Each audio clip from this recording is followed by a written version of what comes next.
आपण मदरपासनं जेव्हा एखादी गोष्ट लपवतो, काहीतरी चुकीचं केलेलं असतं, आपल्याला समजत असतं, पण आपण मदर पुढे ती कशी मांडायची असं म्हणून त्यांच्यापासून जेव्हा लपवाछप्पी करू पाहतो, तेव्हा त्यातनं पण चेतना घसरते असं मदर म्हणतात. तेव्हा त्यांनी असं सांगितलंय की भलेही तुमच्या हातून कितीही चुकीची गोष्ट घडलेली असू देत, पण ती मला प्रांजळपणाने सांगा.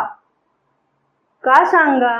असं केल्यामुळे तुमची चेतना खुली होते आणि मदर तुमच्यामध्ये थेट प्रवेश करू शकतात आणि ती जी चुकीची गोष्ट तुमच्या हातून घडलेली असते ती दुरुस्त करायला, किंबहुना ती तशी गोष्ट पुन्हा घडू नये ह्यासाठी, त्याच्यावरती उपाय करण्यासाठी त्यांना ते करणं शक्य होतं.